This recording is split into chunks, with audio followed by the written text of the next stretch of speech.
Good morning, എല്ലാ കൂട്ടുകാർക്കും ലിസ്മിയിലേക്ക് സ്വാഗതം.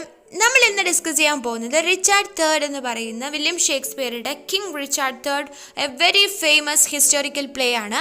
1593 ഈ ഒരു കഥ എഴുതിയത് എന്ന് വിശ്വസിക്കപ്പെടുന്നു.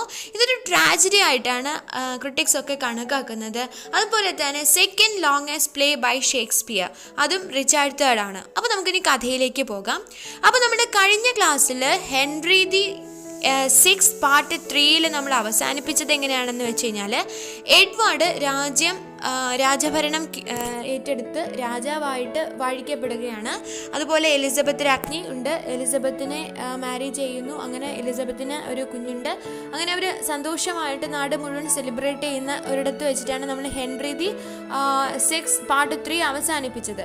അതിൻ്റെ തുടർച്ച തന്നെയാണ് റിച്ചാർഡ് തേർഡ് എന്ന് പറയുന്ന പ്ലേയും കൂടെ ഉള്ളത്. അപ്പം മുന്നിലുള്ള വീഡിയോസ് കണ്ടെങ്കിൽ നിങ്ങൾക്കിതൊന്ന് ക്ലിയർ ആയിട്ട് മനസ്സിലാവുള്ളൂ. കാരണം അതിനകത്ത് വരുന്ന അതേ ക്യാരക്ടേഴ്സ് തന്നെയാണ് ഇതിലും ഉണ്ടാകുന്നത് കേട്ടോ.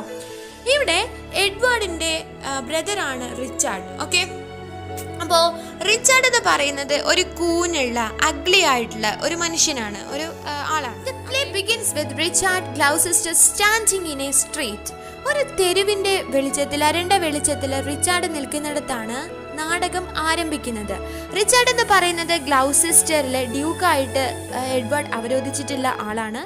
ആൻഡ് ഇപ്പോൾ ഈ ഒരു സമയത്ത് കഥയുടെ തുടക്കത്തിൽ എങ്ങനെയാണ് തൻ്റെ ബ്രദറായിട്ടുള്ള എഡ്വാർഡ് രാജാവായത് എന്നുള്ള കഥയൊക്കെ ചെറുതായിട്ട് റിച്ചാർഡ് എന്ത് ചെയ്യുന്നുണ്ട്, പുലമ്പുന്നുണ്ട്, ഇങ്ങനെ ആളുകളോട് പറഞ്ഞു കൊടുക്കുന്നുണ്ട്. ഇതിനു മുമ്പ് കഥകളൊന്നും കാണാത്ത ആളുകൾക്ക് ഒരു ഐഡിയ കിട്ടാൻ വേണ്ടിയിട്ടും കൂടി ആയിരിക്കണം അങ്ങനെ ഒരു ഇൻട്രൊഡക്ഷൻ കൊടുത്തുകൊണ്ട് ഇങ്ങനെ പുലമ്പി നടക്കുകയാണ് റിച്ചാർഡ് എന്ന് പറയുന്നത് ഒരു കൂനുള്ള, ഒരു ഡിഫോംഡ് ആയിട്ടുള്ള ഒരാളാണ്.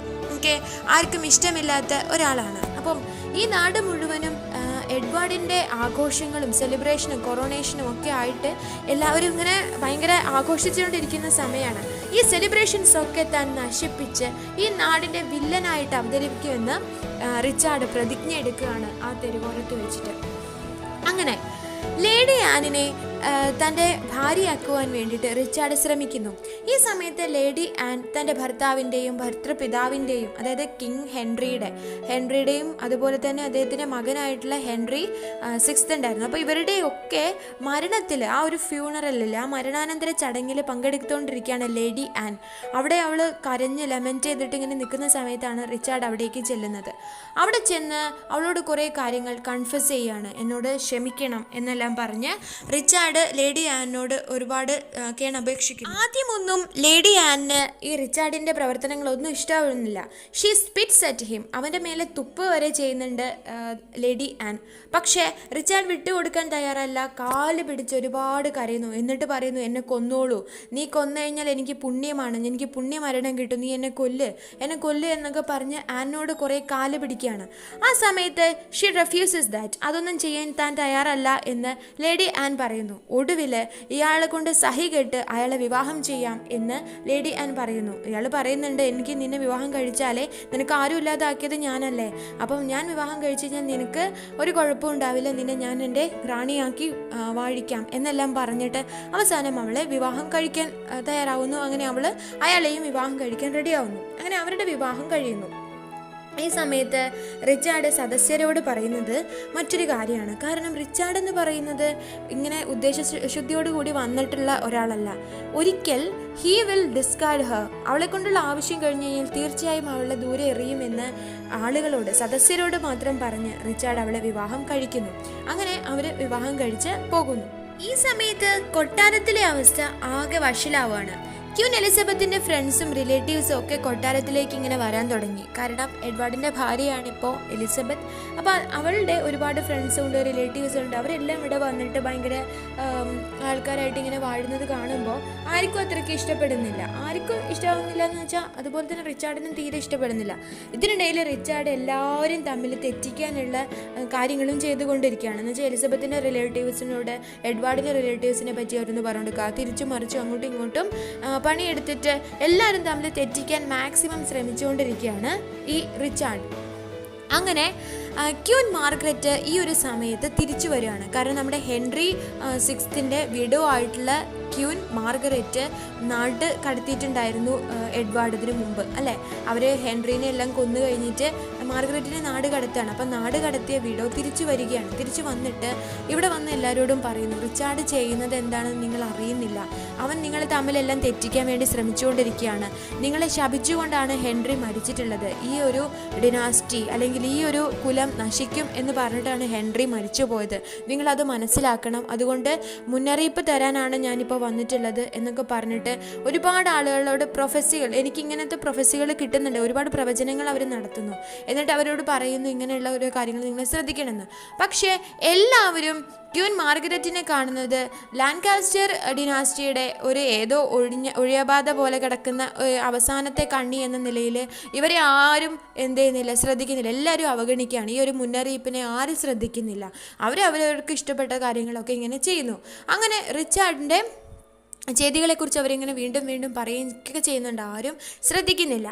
അങ്ങനെ എഡ്വാർഡും റിച്ചാർഡ് ഇവരുടെ സഹോദരനായിട്ടുള്ള ജോർജ്, ഡ്യൂക്ക് ഓഫ് ക്ലാരൻസ്, അദ്ദേഹത്തെ കൊല്ലാൻ വേണ്ടിയിട്ട് റിച്ചാർഡ് 2 കൊലയാളികളെ അയക്കുന്നു. ഈ ഒരു സമയത്ത് റിച്ചാർഡ് ചെയ്യുന്നതെന്ന് വെച്ചാൽ തൻ്റെ സഹോദരനായിട്ടുള്ള റിച്ചാർഡിൻ്റെ സഹോദരനാണ് ജോർജ്. അദ്ദേഹം ഡ്യൂക്ക് ഓഫ് ക്ലാരൻസ് എന്നാണ് ഇപ്പോൾ അറിയപ്പെടുന്നത്. ക്ലാരൻസിൻ്റെ ഡ്യൂക്കായിട്ട് ഇപ്പോൾ ഭരിച്ചുകൊണ്ടിരിക്കുകയാണ്. അപ്പോൾ അയാളെ കൊല്ലാൻ വേണ്ടിയിട്ട് റിച്ചാർഡ് 2 കൊലയാളികളെ അയക്കുന്നു. അങ്ങനെ ക്ലാരൻസിൻ്റെ കൊട്ടാരത്തിൽ വെച്ച് ഒരിക്കലൊരു ദുസ്വപ്നം കാണുന്നു. തനിക്ക് എന്തോ അപായം സംഭവിക്കാൻ പോകുന്നതായിട്ടാണ് ആ സ്വപ്നത്തിലുള്ളത്. അദ്ദേഹം അതിനെപ്പറ്റി തൻ്റെ വിശ്വസ്തനായിട്ടുള്ള കീപ്പറിനോട് കാര്യങ്ങൾ പറയുന്നു. എന്നെ രക്ഷിക്കണം, എന്തൊക്കെയോ പ്രശ്നങ്ങൾ നമ്മളുടെ കൊട്ടാരത്തിൽ വന്ന് സംഭവിക്കുന്നുണ്ട്, അതുകൊണ്ട് നല്ല കെയർഫുള്ളായിട്ടിരിക്കണമെന്ന് അദ്ദേഹത്തോട് പറയുന്നു. പക്ഷേ ആ പരിചാരകൻ ശരി സർ എന്നെല്ലാം പറയുന്നു. അദ്ദേഹം ക്ലാരൻസ് ഉറങ്ങാൻ വേണ്ടി പോകുന്ന സമയത്ത് ഈ കീപ്പർ ഇങ്ങനെ ഇരിക്കുന്നു. ആ സമയത്ത് കൊലയാളികൾ അവിടേക്ക് വരികയാണ്. കൊലയാളികൾ വരുന്നത് കാണുമ്പോൾ കീപ്പർക്ക് കാര്യം മനസ്സിലാവുന്നു, എന്തോ അപായ സൂചനയാണ്. അദ്ദേഹം ഇറങ്ങി ഓടുന്നു, രക്ഷപ്പെടുകയാണ് അവിടെ നിന്ന്. അപ്പോൾ ക്ലാരൻസ് ഈ ശബ്ദവും എന്തെല്ലാം ബഹളമോ നടക്കുന്നുണ്ട് വീടിന് മുൻപിൽ എന്ന് കണ്ട് ഒച്ച കേട്ട് ഉണരുന്ന അദ്ദേഹത്തെ മുമ്പിൽ 2 കൊലയാളികൾ നിൽക്കുകയാണ്. ക്ലാരൻസ് അവരുടെ കാൽക്കൽ വീണ് കരയുന്നു, ദയവ് ചെയ്ത് എന്നെ രക്ഷിക്കൂ, എന്നെ കൊല്ലരുതേ എന്നൊക്കെ പറഞ്ഞിട്ട്. പക്ഷേ കില്ലേഴ്സ് എന്ത് ചെയ്യുന്നു, അദ്ദേഹം വളരെ ഭയപ്പെട്ടിരിക്കുകയാണെന്ന് മനസ്സിലാക്കി ഇയാളോട് പറയുന്നു, look behind you my Lord, പുറകിലേക്ക് നോക്കൂ മൈ ലോർഡ് എന്ന് പറയുന്നത്. അദ്ദേഹം പെട്ടെന്ന് പുറകിലേക്ക് നോക്കിയപ്പോഴത്തേനും മുമ്പിൽ നിന്ന് ഇയാൾ കുത്തി അയാളെ വീഴ്ത്തുന്നു. ക്ലാരൻസ് അവിടെ മരിച്ച വീഴുകയാണ്. അങ്ങനെ റിച്ചാർഡ് തൻ്റെ ഒരു സഹോദരനെ കൊലപ്പെടുത്തുന്നതിൽ വിജയിച്ചു. കൊട്ടാരത്തിൽ ക്ലാരൻസിനെ റിസീവ് ചെയ്യാൻ വേണ്ടിയിട്ട് എഡ്വാർഡും ക്യൂൻ എലിസബത്തും എല്ലാവരും ഇങ്ങനെ തയ്യാറെടുക്കുന്ന സമയത്ത് റിച്ചാർഡ് എലിസബത്തിനോട് പറയുന്നു, who knows not that gentle duke is dead, ആർക്കും അറിയാം അയാൾ മരിച്ചിട്ടുണ്ടോ ഇല്ലയോ എന്ന് പറയുന്നു. അപ്പോൾ ക്ലാരൻസിനെ കൊല്ലുകയാണ് റിച്ചാർഡ് ചെയ്യുന്നത്. അങ്ങനെ എഡ്വാർഡിനും ആകെ ഒരു മരണത്തിൽ ആകെ പേടിയാവുന്നു. കാരണം ആ സമയത്ത് ക്ലാരൻസിൻ്റെ മരണം കേൾക്കുകയും റിച്ചാർഡ് ഇങ്ങനെ പറയുകയൊക്കെ ചെയ്തപ്പോൾ കാര്യങ്ങൾ ഏകദേശം എഡ്വാർഡിന് മനസ്സിലായി. എഡ്വാർഡ് ആകെ അപ്സെറ്റ് ആവുന്നു. ആ സമയം മുതലാക്കിക്കൊണ്ട് റിച്ചാർഡ് പറയാണ്, നീയാണ് ക്ലാരൻസിനെ കൊന്നതല്ലേ എഡ്വാർഡേ, കാരണം ക്ലാരൻസ് മരിച്ചാൽ നിനക്ക് രാജ്യം ഇനി ഞാൻ കൂടിയല്ലേ ഉള്ളൂ, എനിക്ക് വയ്യല്ലോ, കയ്യും കാലും ഒന്നും വയ്യ, കൂനൊക്കെ ഉള്ള ഒരാളാണ്, അപ്പോൾ ഞാൻ എന്തായാലും നിന്നോട് എതിരിടാൻ വരില്ല എന്ന് നീ വിചാരിക്കുന്നുണ്ടായിരിക്കും, അപ്പോൾ ക്ലാരൻസിനെ നീ സൂക്ഷ്മത്തിൽ കൊന്നതാണല്ലേ എന്നെല്ലാം പറയുന്നു എഡ്വാർഡിനോട്. ഇത് കേട്ട് എഡ്വാർഡിന് ഹൃദയം ആകെ സങ്കടമാവുന്നു. അങ്ങനെ ഹൃദയം തകർന്ന് അദ്ദേഹം ഉടനെ തന്നെ രോഗശയ്യയിലാവുകയും മരിക്കുകയും ചെയ്യുന്നു. അങ്ങനെ റിച്ചാർഡിനെ തൻ്റെ പ്രൊട്ടക്ടറായിക്കൊണ്ട്, അതായത് ഇനി വരുന്ന സമയത്ത് രാജ്യം ഭരിക്കാൻ റിച്ചാർഡിനെ ഏൽപ്പിച്ചുകൊണ്ട് എഡ്വാർഡ് മരണമടയുകയാണ്. എഡ്വാർഡിൻ്റെ ചരിത്രം അവിടെ അവസാനിക്കുന്നു. അങ്ങനെ ക്യൂൻ എലിസബത്തിൻ്റെ ബ്രദറായിട്ടുള്ള lord Rivers, lord Grey, sir Thomas Vaughan എന്നിവരെയൊക്കെ റിച്ചാർഡ് എന്ത് ചെയ്യുന്നു എന്നറിയോ, തടവറയിലാക്കുന്നു. മരിച്ചുപോയ തൻ്റെ സഹോദരൻ എഡ്വാർഡ് 4ൻ്റെ മക്കളായിട്ടുള്ള എഡ്വാർഡ് 5നെയും അതുപോലെ അവൻ്റെ ബ്രദറിനെയും സ്നേഹം കാണിച്ച് വശത്തിലാക്കി പാട്ടിലാക്കി ടവർ ഓഫ് ലണ്ടനിലേക്ക് പാർപ്പിക്കാൻ കൊണ്ടുപോവുകയാണ് റിച്ചാർഡ് ചെയ്യുന്നത്. കാരണം അവരാണ് ശരിക്കും കിരീടാവകാശികളാവേണ്ടവർ അല്ലേ. അവരെ സ്നേഹത്തോടെ പാട്ടിലാക്കി, കാരണം അവർക്ക് അത്ര പ്രായമൊന്നും ആയിട്ടില്ല, കിരീടത്തിലേറാനുള്ള പ്രായമില്ല. അതുകൊണ്ട് അവരെ കൊണ്ടുപോയി ലണ്ടനിലെ ടവർ ഓഫ് ലണ്ടനിൽ കൊണ്ടുപോയി പാർപ്പിക്കുന്നു. അങ്ങനെ കസിനായിട്ടുള്ള ബക്കിംഗ്ഹാമിനെയും കൂട്ടിക്കൊണ്ട് ഒരു ക്യാമ്പയിൻ നടത്തി താനാണ് രാജ്യത്തിൻ്റെ യഥാർത്ഥ അവകാശിയെന്ന് റിച്ചാർഡ് പ്രസ്താവിക്കുന്നു. ഒരു നല്ല ഗ്രേറ്റ് ആയിട്ടുള്ള ഒരു രാജാവായിട്ട് അദ്ദേഹം എങ്ങനെ ഭാവിക്കുന്നു. ആളുകളുടെ ഇടയിൽ നല്ല പേരെടുക്കാൻ വേണ്ടിയിട്ട് അദ്ദേഹം പല കോമാളിത്തരങ്ങളും കാണിക്കുന്നു. ആളുകൾക്ക് പലതും മനസ്സിലാവുന്നൊക്കെ ഉണ്ട്, എങ്കിലും pretends that I M A good person, ഞാൻ നല്ല ആളാണ് എന്നുള്ള രീതിയിൽ പ്രിറ്റൻഡ് ചെയ്യുന്നു. അങ്ങനെ റിച്ചാർഡിൻ്റെ കിരീടധാരണത്തെ എതിർത്ത ലോർഡ് ഹേസ്റ്റിങ്സിനെ രാജ്യദ്രോഹ കുറ്റം ചുമത്തി റിച്ചാർഡ് വധിക്കുകയാണ് ചെയ്യുന്നത്. ലോർഡ് ഹേസ്റ്റിങ്സിന് ഈ ഇത്തരം കാര്യങ്ങളൊന്നും ഇഷ്ടപ്പെടുന്നില്ല. കാരണം എഡ്വാർഡ് 5 ആണ് അടുത്ത ആളായിട്ട് രാജാവായിട്ട് വരേണ്ടത്. പക്ഷേ അയാൾക്ക് പകരം ഇപ്പോൾ റിച്ചാർഡ് വന്നതിൽ ആർക്കും അത്ര വലിയ താല്പര്യമൊന്നുമില്ല. അപ്പോൾ റിച്ചാർഡിൻ്റെ കിരീടധാരണത്തിനെ എതിർത്ത ലോർഡ് ഹേസ്റ്റിങ്സിനെ രാജ്യദ്രോഹ കുറ്റം ചുമത്തിയിട്ട് റിച്ചാർഡ് വധിക്കുകയാണ് ചെയ്യുന്നത്. അതിനുശേഷം റിച്ചാർഡും ബക്കിംഗ്ഹാമും ഒരു റൂമർ പറഞ്ഞു പരത്തുന്നു. അതായത് എഡ്വാർഡിൻ്റെ 2 ആൺകുട്ടികളും ജാരസന്തതികളാണ്, ഇല്ലെജിറ്റിമേറ്റ് സൺസാണ് എന്ന് ഇവർ പറഞ്ഞു പരത്തുകയാണ്. അതുകൊണ്ട് അവർക്ക് എന്തിന് അവകാശമില്ല, രാജ്യത്തിന് അവകാശമില്ലെന്നും കിരീടധാരണത്തിനും അവർക്ക് അവകാശമില്ലെന്നൊക്കെ നാട് മുഴുവനും പറഞ്ഞു പരത്തുകയാണ് എഡ്വാർഡും അദ്ദേഹത്തിൻ്റെ വിശ്വസ്ത സേവകരായിട്ടുള്ള ആളുകളും. അങ്ങനെ ഞാൻ തന്നെയാണ് രാജ്യത്തിൻ്റെ അധികാരി എന്ന് റിച്ചാർഡ് തറപ്പിച്ച് പറയുന്നു. റിച്ചാർഡും ബക്കിംഗ്ഹാമും ഹാമിനോട് പറയാണ് ഒരിക്കൽ 2 പ്രിൻസസിനെയും കൊല്ലാൻ വേണ്ടിയിട്ട്. പക്ഷേ ബക്കിംഗ്ഹാമിന് അത് അത്ര വലിയ വേണ്ട, അതിൻ്റെ ആവശ്യമില്ല എന്ന് വിചാരിക്കുന്നു. പക്ഷേ റിച്ചാർഡ് പറയുന്നു പോയിട്ട് 2 പ്രിൻസസിനെയും പോയി കൊല്ലാൻ. അങ്ങനെ ജെയിംസ് ടിറൽ എന്ന് പറയുന്ന ഒരാളെ വാടകയ്ക്ക് വിളിച്ചുകൊണ്ട്, അദ്ദേഹം ഒരു പ്രഭു തന്നെയാണ് കേട്ടോ, അദ്ദേഹത്തെ വാടകയ്ക്ക് വിളിച്ചിട്ട് റിച്ചാർഡ് 2 പ്രിൻസസിനെയും കൊല്ലാൻ വേണ്ടിയിട്ട് പറയുന്നു. അങ്ങനെ 2 പേരെയും കൊല്ലുന്നു. ഇതിനിടയിൽ മറ്റൊരു സംഭവം ഉണ്ടാകുന്നു. റിച്ചാർഡ് തരാമെന്നേറ്റ ഭൂമി തരാത്തതിൽ ദേഷ്യപ്പെട്ടിട്ട് ബക്കിംഗ്ഹാം റിച്ചാർഡിനെ ചേരി വിട്ടിട്ട് ഹെൻറിയുടെയും ഹേൾ ഓഫ് റിച്ച്മണ്ടിനെയൊക്കെ തിരഞ്ഞു പോകുന്നു. അതായത് ഹെൻറി, നമ്മൾ കഴിഞ്ഞ കഥയിൽ പഠിച്ചതാണ്, റിച്ച്മണ്ട് എന്നൊരു ബാലനെ ഇവർ സുരക്ഷിതമായിട്ട് പാർപ്പിക്കുന്നുണ്ട്, അതിനുവേണ്ടി നാട് കടത്തുന്നുണ്ട് ഇല്ലേ. അപ്പം അവനാണ് യഥാർത്ഥത്തിൽ ഈ രാജ്യത്തിൻ്റെ അധികാരി ആവേണ്ട ആൾ, അവകാശങ്ങളെല്ലാം ഉള്ളത് അയാൾക്കാണ്. അതുകൊണ്ട് ഹെൻറിനെ തിരഞ്ഞിട്ട് പോവുകയാണ് ബക്കിംഗ്ഹാം, റിച്ചാർഡിനോടൊക്കെ തോറ്റിട്ട്. ഇഷ്ടമല്ല, കാരണം താൻ ചോദിച്ച ഭൂമി തരാത്തതിൽ ദേഷ്യപ്പെട്ടിട്ട്. അങ്ങനെ ശരിക്കും ഹെൻറി എന്ന് പറയുന്നത് ഇപ്പോൾ നാട് കടത്തപ്പെട്ടിട്ട് രാജ്യത്തിന് പുറത്താണുള്ളത്. അങ്ങനെ റിച്ചാർഡിൻ്റെ അടുത്ത നോട്ടം എന്ന് പറയുന്നത് എലിസബത്ത് ഓഫ് യോർക്കിനെയാണ്. എന്നുവെച്ചാൽ ഈ നമ്മുടെ എഡ്വേർഡിൻ്റെ ഭാര്യയായിരുന്ന ക്യൂൻ എലിസബത്തിനെയാണ് അടുത്ത നോട്ടം. അപ്പോൾ ക്യൂൻ എലിസബത്തിൻ്റെ മകൾ ഉണ്ട്, അതായത് എഡ്വേർഡിൻ്റെ മകളുണ്ട് അവിടെ, എലിസബത്ത് ഓഫ് യോർക്ക്. അവരുടെ പേരും എലിസബത്ത് തന്നെയാണ് കേട്ടോ, പ്രിൻസസ് എലിസബത്ത്. അപ്പം രാജകുമാരിയുടെ മേത്തായി അടുത്ത റിച്ചാർഡിൻ്റെ നോട്ടം. റിച്ചാർഡിൻ്റെ മരുമകളാണ് അവൾ, ശരിക്കും അവളുടെ നീസാണ്, റിച്ചാർഡിൻ്റെ നീസാണ് ശരിക്കും ഈ ഒരു പെൺകുട്ടി എന്ന് പറയുന്നത്. അപ്പോൾ ക്യൂൻ ആനിനെ, ലേഡി ആൻ ഉണ്ടല്ലോ, അതായത് റിച്ചാർഡ് വിവാഹം കഴിച്ച ലേഡി ആനിനെ വിഷം കൊടുത്ത് കൊല്ലുകയാണ് റിച്ചാർഡ് ചെയ്യുന്നത്. അപ്പം എന്തായി, തനിക്ക് ഭാര്യയില്ല, അപ്പോൾ ഭാര്യ മരിച്ചു, അപ്പോൾ ഉടനെ വിവാഹം കഴിക്കാമല്ലോ, അപ്പോൾ എലിസബത്തിനെ വിവാഹം കഴിക്കണമെന്നാണ് റിച്ചാർഡ് വിചാരിക്കുന്നത്. അപ്പം ഇവരുടെ അമ്മയുണ്ട്, റിച്ചാർഡിൻ്റെയും എഡ്വാർഡിൻ്റെയും അതുപോലെ തന്നെ ജോർജിൻ്റെയൊക്കെ അമ്മ. അപ്പം അമ്മയായിട്ടുള്ള ഡച്ചസ് ഓഫ് യോർക്ക്, അവരും ക്യൂൻ എലിസബത്തും തൻ്റെ കുഞ്ഞുങ്ങളുടെ മരണത്തിൽ, 2 മക്കളുണ്ടായിരുന്നല്ലോ ആൺകുട്ടികൾ, അവർ മരിച്ചു. അപ്പം അവരുടെ മരണത്തിൽ ഇങ്ങനെ കരയുന്ന സമയത്താണ് ക്യൂൻ എലിസബത്തിനെ കാണാൻ വേണ്ടിയിട്ട് നമ്മുടെ റിച്ചാർഡ് തീരുമാനിക്കുന്നത്, അമ്മയെ കാണാൻ വേണ്ടിയിട്ട്. കാരണം അമ്മയോട് ചോദിച്ചു കഴിഞ്ഞാൽ മകളെ തരുമല്ലോ തീർച്ചയായിട്ടും. അപ്പോൾ അതിന് വേണ്ടിയിട്ട് പോവാണ്. ആ സമയത്ത് ക്യൂൻ മാർഗരറ്റ് എവിടേക്ക് വരുന്നു. അപ്പം ക്യൂൻ മാർഗരറ്റ് ഈ കാര്യങ്ങളൊക്കെ കാണുന്നു, ആകെ സങ്കടത്തിലാണ് രാജ്യം മുഴുവൻ എന്നൊക്കെ മനസ്സിലാക്കുന്നു. ആദ്യമേ പറഞ്ഞാണ് ഇങ്ങനത്തെ പ്രശ്നങ്ങളെല്ലാം ഈ ഭൂമിയിൽ, ഈ ഒരു പ്രദേശത്ത് സംഭവിക്കുന്ന ക്യൂൻ മാർഗരറ്റ് ആദ്യമേ പ്രൊഫസി ആയിട്ട് പറഞ്ഞാണ്, പക്ഷെ ആരും ചെവി കൊണ്ടില്ല. ഇപ്പം അതുപോലെയൊക്കെ തന്നെ സംഭവിച്ചു അല്ലേ. അങ്ങനെ ക്യൂൻ എലിസബത്ത് മാർഗരറ്റിൻ്റെ സഹായം തേടുകയാണ്, ടു കേഴ്സ് എ കില്ലർ. എന്നിട്ട് പറഞ്ഞു, മാർഗരറ്റിനെ കണ്ടപ്പോൾ, മാർഗരറ്റിന് ഇതുപോലെ ഇങ്ങനെ എല്ലാവരും വിശ്വസിക്കുന്നത് ഈ പ്രേതങ്ങളെയൊക്കെ പിടിക്കാനും അങ്ങനത്തെ ഒക്കെ കഴിവുണ്ട് ഉള്ളൊരു സ്ത്രീയാണെന്നാണ്. അപ്പോൾ ക്യൂൻ എലിസബത്ത് പറയുന്നു, ദയവ് ചെയ്തിട്ട് എൻ്റെ മക്കളെ ആരാണോ കൊന്നത് അവരെ ദയവ് ചെയ്തിട്ട് ശപിക്കൂ എന്ന് പറയുന്നു. ഉടനെ തന്നെ ഡച്ചസ് ഓഫ് യോർക്കും ഈ ഒരു ഐഡിയ, ഈ ഒരു മാർഗരറ്റിൻ്റെ കയ്യിൽ നിന്നും ഇത്തരത്തിലുള്ള കുറച്ച് ജാലവിദ്യകളൊക്കെ പഠിച്ചിട്ട് സ്വന്തം മകൻ റിച്ചാർഡിനെ നന്നായിട്ട് തന്നെ ശപിക്കുകയാണ് ചെയ്തത്. നീ ഒരിക്കലും ഗുണം പിടിക്കാതെ പോകട്ടെ എന്ന് ഡച്ചസ് ഓഫ് യോർക്ക് ശപിക്കുന്നു. പിന്നീട് റിച്ചാർഡ് ഈ സമയം നോക്കി ഇങ്ങനെ നിൽക്കുകയാണ്. എലിസബത്തിൻ്റെയൊക്കെ സങ്കടവും കരച്ചിലൊക്കെ കഴിഞ്ഞപ്പം എലിസബത്തിനെ പോയി കാണുന്നു. എന്നിട്ട് നിങ്ങളുടെ മകളെ എനിക്ക് വിവാഹം ചെയ്തു തരണമെന്ന് ആവശ്യപ്പെടുന്നു. എലിസബത്ത് ട്രിക്ക് ഉപയോഗിച്ചും കൊണ്ട് പറയുന്നു, ശരി ശരി, കല്യാണമൊക്കെ കഴിപ്പിച്ച് തരാം, എന്തായാലും ഞാൻ മകളുടെ ഇഷ്ടമൊക്കെ ഒന്ന് ചോദിക്കട്ടെ, അവളിപ്പോൾ സങ്കടപ്പെട്ട് നിൽക്കല്ലേ, കുറച്ച് കഴിഞ്ഞിട്ട് ചോദിച്ചു പറഞ്ഞു തരാമെന്നൊക്കെ പറഞ്ഞിട്ട് ട്രിക്കിലൂടെ ഇങ്ങനെ നിൽക്കുകയാണ് ചെയ്യുന്നത്.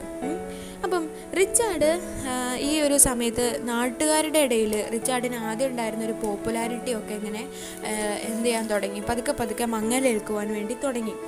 അതുപോലെ ഒരുപാട് റെബലിയൻസും ഫേസ് ചെയ്യേണ്ടി വന്നു. ആദ്യം ബക്കിംഗ്ഹാം അവനോട്ട് റെബലിയൻ ആയിട്ട് വന്നു, യുദ്ധം കൊണ്ടുവന്നു. അത് കഴിഞ്ഞിട്ട് പിന്നെ റിച്ച്മണ്ട് യുദ്ധമായിട്ട് വന്നു. അങ്ങനെ ബക്കിംഗ്ഹാമിനെ റിച്ചാർഡ് എങ്ങനെയോ വധിച്ചു. ഇരു ചേരികളും അവസാന യുദ്ധത്തിന് വേണ്ടി തയ്യാറെടുക്കാൻ തുടങ്ങി. അങ്ങനെ ബോസ്വർത്ത് ഫീൽഡ് എന്ന് പറയുന്ന സ്ഥലത്ത് യുദ്ധത്തിന് പടക്കോപ്പ് ഒരുങ്ങി. ഈ സമയത്താണ് റിച്ചാർഡിനാൽ വധിക്കപ്പെട്ട കുറേ വിക്ടിംസ് ഉണ്ട് അല്ലേ. ഒരുപാട് ആളുകൾ ആവശ്യമില്ലാതെയും ആവശ്യമുണ്ടായിട്ടും ഒക്കെ റിച്ചാർഡിൻ്റെ ക്രൂരമായിട്ടുള്ള ഓരോരോ കാര്യങ്ങൾക്ക് വിധേയമായിട്ടുള്ള ആളുകളാണ്. അത്തരത്തിലുള്ള വിക്ടിംസൊക്കെ പ്രേതങ്ങളായിട്ട് വന്ന് റിച്ചാർഡിനെ തിരഞ്ഞു വരികയാണ്. എന്നിട്ട് അവരെല്ലാം പറയുന്നു, despair and die, despair and die. ഇത് തന്നെയാണ് റിച്ചാർഡിനോട് പറയുന്നത്. ഇത്തരത്തിലുള്ള ഇത്തരം ഗോസ്റ്റുകളുടെയൊക്കെ വരവ് യഥാർത്ഥത്തിൽ റിച്ചാർഡിൻ്റെ മനോധൈര്യത്തെ വളരെയധികം ബാധിക്കുന്നുണ്ട്. അവരെല്ലാം ഡെസ്പയർ ആൻഡ് ഡൈ എന്ന് പറയുമ്പോൾ നീ മരിച്ചു പോകുമെന്നാണ് എല്ലാവരും, ലോകം മുഴുവനും അവനെ ശപിക്കുകയാണ്, ഈവൻ പെറ്റമ്മ പോലും. അപ്പോൾ all of the ghost wishes to win Richmond in the battle. Richmond ആയിരിക്കണം ബാറ്റിൽ ജയിക്കേണ്ടത് എന്ന് എല്ലാവരും വിഷ് ചെയ്യുന്നു. അങ്ങനെ he awakens by screaming for Jesus. അദ്ദേഹം ഞെട്ടി എഴുന്നേൽക്കാണ്. ഈ ഒരു സ്വപ്നം കണ്ടിട്ട് ജീസസ് എന്നെ രക്ഷിക്കൂ എന്ന് പറഞ്ഞിട്ട് അലറി വിളിച്ച് എഴുന്നേൽക്കുന്നു. പക്ഷേ മനസ്സിലാക്കുന്നത് ദൈവത്തിന് പോലും രക്ഷിക്കാൻ സാധിക്കാത്ത അത്രയും തെറ്റ് ഞാൻ ചെയ്തിട്ടുണ്ട് എന്ന് റിച്ചാർഡിന് മനസ്സിലാകുന്നു. And he is alone in the world and cannot even pity himself. ഈ ലോകത്ത് താൻ ഒറ്റപ്പെട്ടു എന്ന് റിച്ചാർഡിന് മനസ്സിലായി. താൻ ചെയ്തു കൂട്ടിയത് മുഴുവനും തെറ്റായിരുന്നു, അപരാധമായിരുന്നു എന്ന് റിച്ചാർഡിന് മനസ്സിലായി. അടുത്തത് ബാറ്റിൽ ഓഫ് ബോസ്വർത്ത് ഫീൽഡിലാണ് അവസാന ആക്ട് നടക്കുന്നത്. ഗംഭീരമായിട്ടുള്ളൊരു യുദ്ധം നടന്നു. ലോർഡ് സ്റ്റാൻലി എന്ന് പറയുന്നത് റിച്ച്മണ്ടിൻ്റെ സ്റ്റെപ്പ് ഫാദറാണ്. അദ്ദേഹത്തിൻ്റെ മകനാണ് ജോർജ് സ്റ്റാൻലി. ഇവർ രണ്ടുപേരും റിച്ച്മണ്ടിൻ്റെ കൂടെ നല്ല ശക്തിയായിട്ട് യുദ്ധം ചെയ്തുകൊണ്ടിരിക്കാം. അവർ രണ്ടുപേരും റിച്ചാർഡിനെ ഒരു മരുഭൂമിയിൽ ആ വാർഫീൽഡിൽ ഒറ്റപ്പെടുത്തുന്നു. അപ്പം ജോർജ് സ്റ്റാൻലിയെ കൊല്ല് എന്ന് റിച്ചാർഡ് എല്ലാവരോടും ഉത്തരവിടുന്നുണ്ട്. പക്ഷെ ആരും ചെവി കൊള്ളാനില്ല. അപ്പോൾ ഇദ്ദേഹത്തിന് മനസ്സിലായി, ഞാൻ ഈ യുദ്ധഭൂമിയിൽ ഒറ്റയ്ക്കാണ് എന്ന് റിച്ചാർഡിന് മനസ്സിലായി. അങ്ങനെ യുദ്ധത്തിനിടയിൽ അദ്ദേഹത്തിൻ്റെ ഹോഴ്സിനെ നഷ്ടപ്പെട്ടു. കുതിര കൈവിട്ടു പോയി. അങ്ങനെ കുതിരയില്ലാതെ യുദ്ധം ചെയ്യാൻ സാധിക്കുന്നില്ല. ആൻഡ് ഹി ക്രൈസ് ഔട്ട്, അലറി വിളിക്കുകയാണ്, a horse, my kingdom for a horse. എൻ്റെ രാജ്യം ഇതാ നഷ്ടപ്പെട്ടിരിക്കുന്നു, ഒരു കുതിരയുടെ പേരിൽ എൻ്റെ രാജ്യം നഷ്ടപ്പെട്ടിരിക്കുന്നു എന്ന് പറഞ്ഞു. അവസാനം Richmond kills Richard in the final ബാറ്റിൽ. അവസാനത്തെ യുദ്ധത്തിൽ റിച്ചാർഡിനെ കൊല്ലുന്നു. പിന്നീട് റിച്ച്മണ്ട് ഹെൻറി ദി 7th ആയിട്ട് അവരോധിക്കപ്പെടുകയും പ്രിൻസസ് എലിസബത്തിനെ വിവാഹം കഴിക്കുകയും ചെയ്യുന്നു. അങ്ങനെ ഇതുവരെ ഉണ്ടായിരുന്ന യോർക്കിൻ്റെ സാമ്രാജ്യത്തിന് തിരശീല വീഴുകയാണ്. യോർക്കിലെ അവസാനത്തെ രാജാവായിരുന്നു റിച്ചാർഡ്. ഇങ്ങനെയാണ് ഈ ഒരു കഥ അവസാനിക്കുന്നത്. കൂട്ടുകാർക്ക് എല്ലാവർക്കും കഥ ഇഷ്ടമായെന്ന് വിശ്വസിക്കുന്നു. അടുത്ത വീഡിയോയിൽ വീണ്ടും കാണാം.